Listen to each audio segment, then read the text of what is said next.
Jamaah. Alhamdulillah. Alhamdulillahirrabbilalamin, kita masih di Islam itu indah jamaah. Dan buat jamaah yang baru bergabung, hari ini kita sedang membahas tema sholat mepet bikin rezeki seret.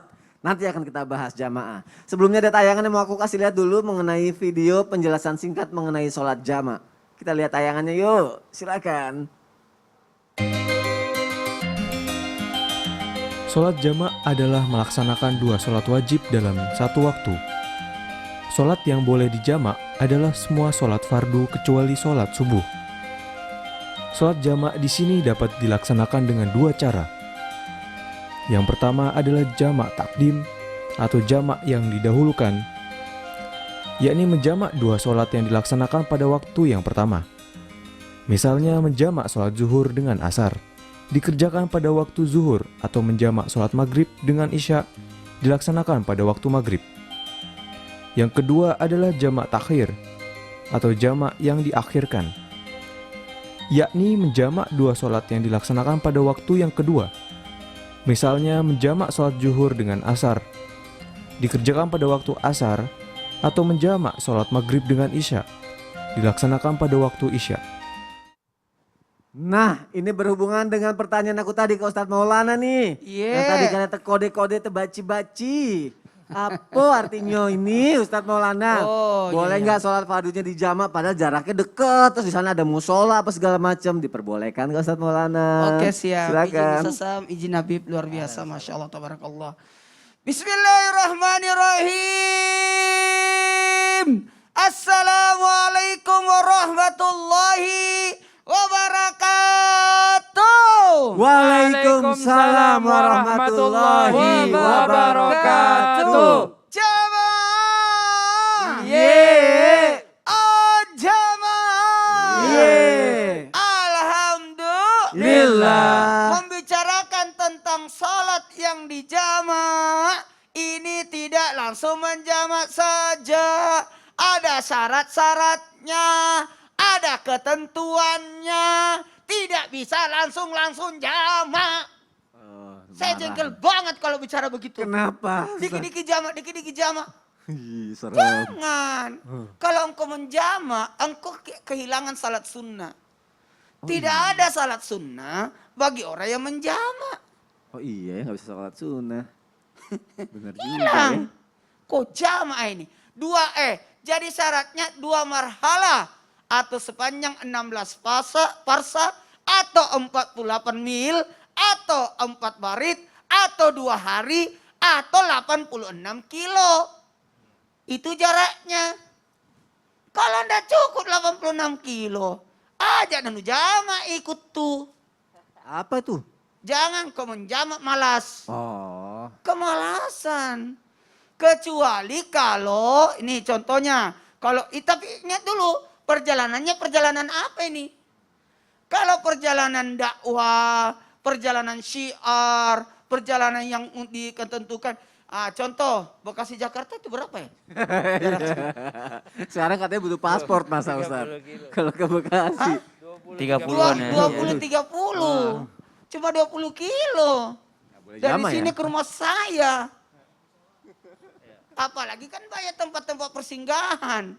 Iya dong. Dia cuma mampir singgah ke masjid. Mau ngapa? Mau ke toilet. Enak aja. Toilet doang nggak sholat ya.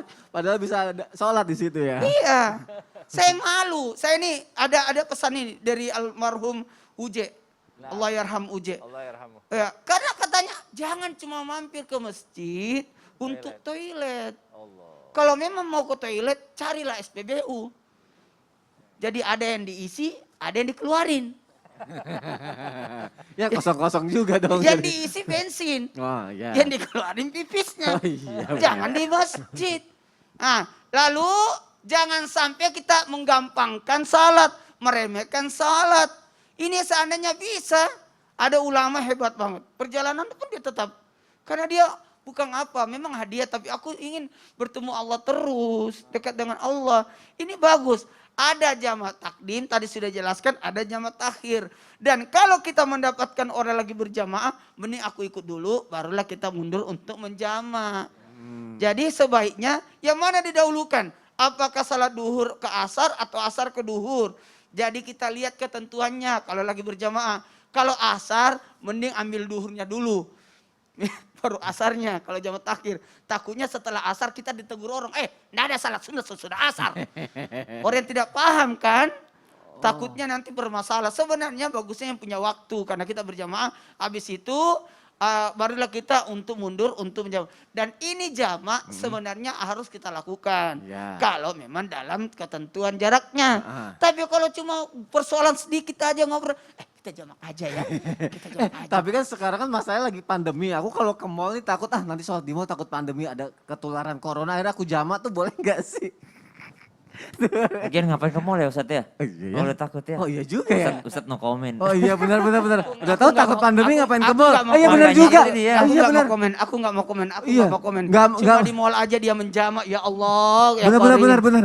Nggak mau sholat di mall karena pandemi terus ngapain ke mall? Oh iya benar Apa juga. sih. bedanya? Apa bedanya? Oh iya benar. Masya Allah. Terima kasih Ustadz Maulana. Terima kasih Ustadz Sudah Syam. terjawab sendiri kan? Sudah terjawab sendiri. Terima kasih ya Allah guru-guruku. Ini juga semoga menjawab semua pertanyaan jamaah yang ada di rumah ya. Insya Allah semoga kita bisa memperbaiki lagi sholat kita jamaah. Baik, kita lanjutkan lagi jamaah. Sekarang aku punya pertanyaan ke Ustadz Syam. Siap. Ustadz, apakah benar ada 2 sholat fardu yang boleh dikerjakan di akhir waktu? Bukannya sholat harusnya di awal waktu ya Ustadz Syam ya? Bingung aku. Baik, bismillahirrahmanirrahim. Tabik kembali guruku Ustadz Maulana, Habib Abdullah, Mas Soni, serta para alim ulama dimuliakan Allah Subhanahu wa Ta'ala. Maka dikatakan bahwasanya bukan hanya 2 waktu. Sholat fardu itu kembali, kita lanjutkan yang tadi tergantung daripada alasannya.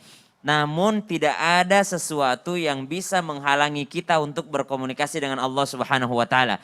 Dan perlu ditekankan, inna salata kanat 'alal mu'minina kitaban mauquta. Salat itu sudah ditentukan waktu-waktunya yang jelasnya. Dan pernah Rasulullah sallallahu alaihi wasallam ditanyakan tentang keutamaan amal atau amal yang paling utama. Maka baginda Nabi sallallahu alaihi wasallam menjelaskan bahwasanya salat di awal waktu. Sholat di awal waktu. Maka kita harus sepakat dulu bahwa sholat di awal waktu itu yang utama. Namun Allah menyediakan untuk manusia waktu yang tidak sedikit. Ya, seandainya tidak boleh orang sholat di akhir waktu, maka Allah akan pendekkan waktunya. Contoh misalnya antara maghrib ke isya hanya 10 menit. Jadi memang satu waktu aja semua orang sholat. Ya kan? Tapi Allah kan menyediakan waktu itu lumayan panjang. Ya, waktu lumayan panjang. Misal contohnya zuhur ke asar dari jam 12 ke jam 3. 1, 2, 3. Ada 3 jam. Seandainya mungkin tidak boleh orang sholat di jam 2, Allah cuma kasih waktu 15 menit. Ya, sholat zuhur jam 12, sholat asar 12.15. Seandainya Allah menginginkan semuanya bersamaan. Tapi Allah masih memberikan rukhsah, keringanan-keringanan bagi manusia tergantung alasannya. Jikalau itu menyangkut hifdzun nafas, penyelamatan jiwanya misalnya. Karena ternyata ada 2 waktu yang akan kami bahas sekarang tentang bagaimana sholat berjamaah itu boleh ditunda. Nabi SAW bersabda, apabila cuaca sangat panas, maka akhirkanlah sholat zuhur sampai waktu dingin. Karena panas yang sangat merupakan hawa panas neraka jahanam. Artinya Nabi SAW melihat keadaan juga. Ya, mungkin pada saat itu memang di Jazirah Arab, di tanah Arab memang kalau panas ya panas banget. Dan masjidnya pun belum ada AC-nya mungkin. Oh, iya. Jadi ada alasan seperti itu. Kalau sekarang kita masjid udah ber-AC, ke masjid pun tidak terlalu jauh jalannya, kita juga bukan di padang pasir, maka alasan panas banget ini kayaknya nggak cocok dipakai di Indonesia. Ada alasan ya untuk itu ya. Sepertinya ndak cocok dipakai di Indonesia. Mungkin kalau di Indonesia bisa diganti. Kalau di sana di Arab alasannya panas banget, mungkin di Indonesia alasannya kalau ada banjir. Ya, kalau ada banjir, ya kalau misalnya ada bencana alam, bukankah ketika ada pandemi diganti lafaz azan itu, ala sallu fir rihal, ya, sallu fi buyutikum, salatlah di rumah-rumah kalian. Artinya boleh salat di rumah, boleh menunda salat disebabkan karena keselamatan jiwa, keselamatan nyawa. Kemudian yang kedua, Rasulullah SAW pernah, bukan sering, pernah menunda sholat isya hingga tengah malam, kemudian barulah beliau sholat. Beliau melihat jamaah berkumpul, maka isya dipercepat. Namun bila mereka datangnya lebih lambat, maka sholat isyanya diakhirkan. Hadis riwayat Bukhari. Apa maknanya? Lebih baik tertunda sedikit untuk berjamaah dibandingkan di awal waktu tapi sendirian. Nah itu maknanya. Banyak orang yang kadang kalau pengajian itu pas jam sholat isya. Ya, misalnya habis sholat maghrib pengajian. Oh diselesaikan babnya dulu. Ya kenapa? Karena juga sambil menunggu jamaah yang datang. Mungkin sambil menunggu jamaah yang sedang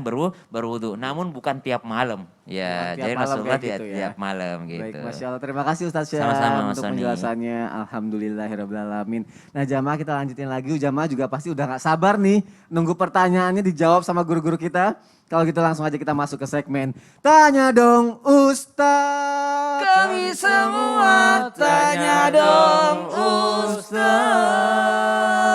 Alhamdulillahirrahmanirrahim. Langsung aja aku bacain ya. Nih pertanyaan pertama dari Instagram @indrayani_c2k. Assalamualaikum Ustadz. Waalaikumsalam warahmatullahi wabarakatuh. Mana yang harus didahulukan antara sholat tepat waktu tapi sendirian atau sholat jamaah bareng suami tapi kadang suka nungguin suami kelamaan? Tolong dijawab ya Ustadz karena sampai sekarang masih suka bingung nih. Nah gimana nih Habib Abdullah, mohon jawabannya Habib. Waalaikumsalam warahmatullahi wabarakatuh. Kepada penanya yang budiman, memang sholat ini kita lebih baik sholat berjamaah. Akan tetapi kalau bisa suaminya dituntun biar sholat di masjid. Ibu sholat sama anak-anak. Ajarin anak-anak kita sholat untuk berjamaah. Suami biar sholat di masjid. Ataupun misalnya suami punya niatan mau ngajarin istri sholat, ahlan wa sahlan. Tapi jangan sampai waktunya mepet. Dan juga kita apalagi di bulan Ramadan ini ya, bulan yang sangat luar biasa, agar kita selalu melaksanakan sholat berjamaah. Karena apa? Karena sebagaimana kita ketahui bahwa pahala sholat di bulan Ramadan mengerjakan fardu sangat luar biasa. Sunnah aja seperti mengerjakan 70 sholat wajib. Satu rokaat ya, satu rokaat sholat sunnah itu sebagaimana sholat fardu 70 rokaat. Nah ini sangat luar biasa, kita harus bersama-sama mendapatkan amalan-amalan yang sangat luar biasa ini agar dikumpulkan dan dijadikan orang-orang soleh. Amin ya rabbal Amin alamin. ya rabbal alamin. Terima kasih Habib Abdullah. Allah Aku bacain lagi pertanyaan selanjutnya ya. Dari Instagram @ania_cahya_mutia. Assalamualaikum Ustadz. Apa boleh wanita sholatnya di akhir waktu di saat akhir haid? Karena ada khawatir datang lagi meski sudah mandi junub. Nah Ustadz Syam mohon dijawab Ustadz. Bismillahirrahmanirrahim. Da'ma yaribuk ila ma la yaribuk. Kalau udah yakin jangan ragu gitu. Ya dekati yang meyakinkan, jauhi keraguan. Anda kenapa mandi wajib, kenapa mandi junub kalau Anda belum yakin gitu. Jadi kalau orang kalau sudah mandi besar, mandi wajib berarti dia udah yakin bahwa haidnya sudah berakhir. Adapun jikalau ada nanti keluar sisanya, maka ya udah berarti sholat ya sholat aja gitu. Sholat waktu yang tadi. Karena dia sudah mandi wajib, berarti dia sudah meyakini bahwa dirinya suci. Kalau Anda sudah meyakini diri Anda suci, maka sholatlah. Jangan diakhirkan. Ya, karena kalaupun nanti misalnya setelah sholat ada yang keluar, oh berarti sholat yang tadi sudah tidak dihitung lagi. Ya, maka dia masih terhitung haid karena itu harinya masih bersambung dengan hari haidnya. Kecuali tidak bersambung dengan hari haidnya, maka dianggap darah tersebut bukan darah haid, tapi darah istihadah, darah penyakit. Tapi kalau bersambung dengan kebiasaannya, contoh terbiasa 5 hari haid, berarti 5 hari kebiasaannya, hari ke-6 masih ragu-ragu. Jangan ragu karena kebiasaan 5 hari. Ya, jadi kalau sudah mandi maka sholatlah karena dia sudah menganggap dirinya suci. Gitu. Masya Allah, terima kasih Ustadz Syam. Sama-sama Mas Sani. Nah jamaah jangan kemana-mana ya nanti dan membaca pertanyaan ini dijawab sama guru-guru kita juga belum usai karena nanti di akhir segmen akan dibacain lagi, dijawab lagi sama guru-guru kita. Nah sekarang aku mau nanya dulu sama Habib Abdullah. Habib, ini berhubungan dengan sholat yang mepet, Bib. Baik. Benar nggak sholat yang mepet di akhir waktu ini mempengaruhi rezeki seseorang nih, Bib? Tapi ada juga orang yang sholatnya mepet, bahkan nggak sholat tapi rezekinya bagus-bagus aja. Berarti nggak ada hubungannya dong. Ini gimana nih, Bib? Ini banyak banget nih, banyak pertanyaan yang seperti ini. Tapi jangan dulu ya. Oh, Udah nggak cukup ya, Pak? Iya. Panjang ya? Mepet banget Oh mepet, soalnya. oh iya mepet banget. Baik, karena mepet banget nanti akan dijawab seluas-luasnya sama Habib Abdullah. Jadi jamaah jangan kemana-mana, tetap di Islam itu indah. Jamaah, oh jamaah. Alhamdulillah.